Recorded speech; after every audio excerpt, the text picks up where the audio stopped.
What is up, guys? Welcome back to a new episode of my esports series. Now quickly before I get into this episode, I just want to ask you guys a quick question of what you want to see next. I'm going to bring you a video on communication in competitive games tomorrow, but I want to know if you want to see me break down a few games, like a few professional games, whether it's FaZe vs North, the csgo game recently, or Optic vs FaZe, the COD World League game recently, or any of the LCS games recently, or maybe go back to an older game that you wanted to see how teams got comebacks or something like that.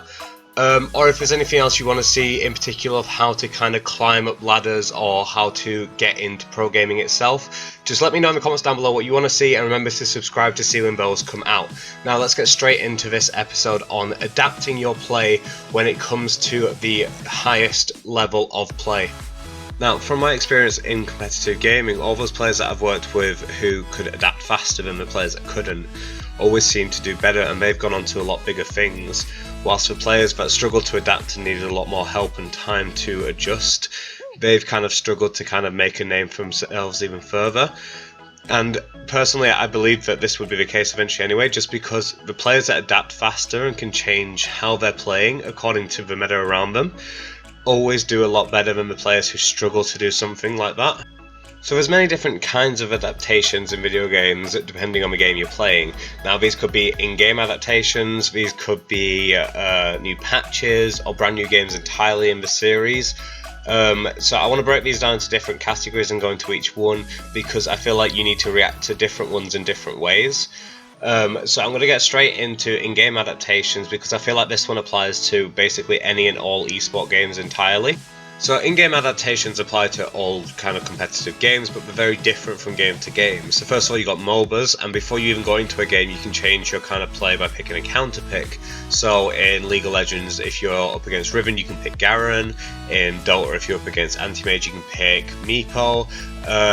So you can change your counter picks and like what you're picking to kind of already impact the game early on.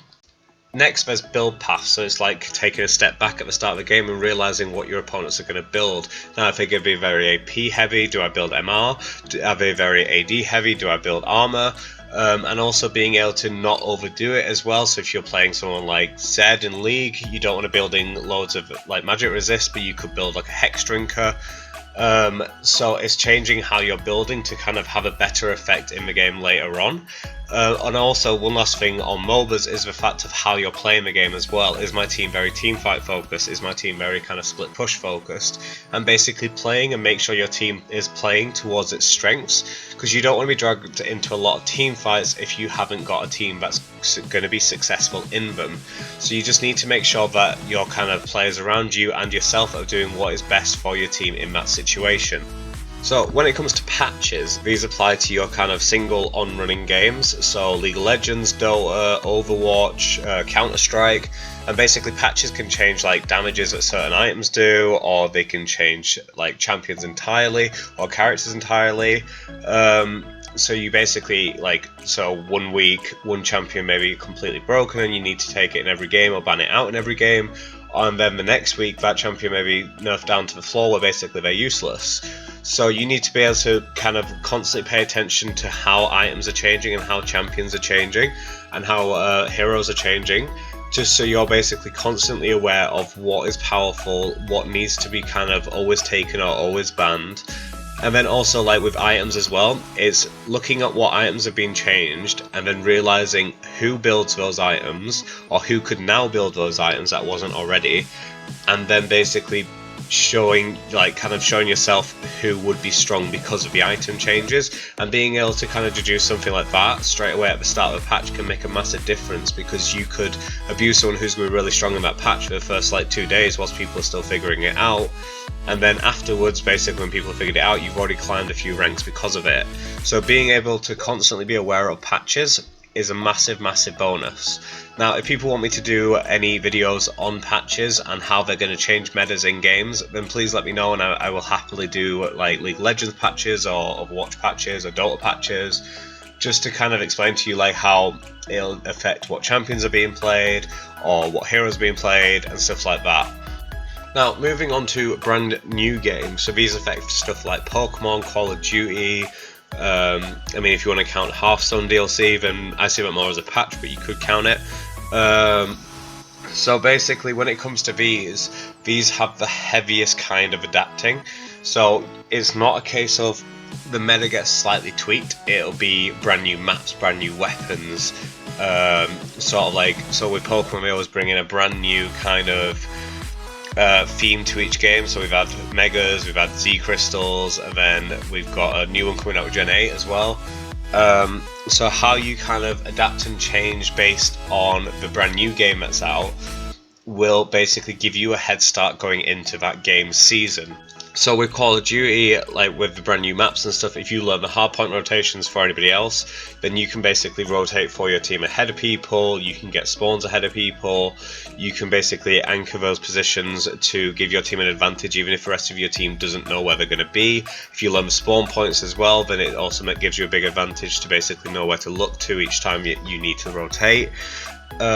So learning these things kind of straight away as the game comes out will give you a big advantage going into the season, just because of the fact that you know it whilst no one else does.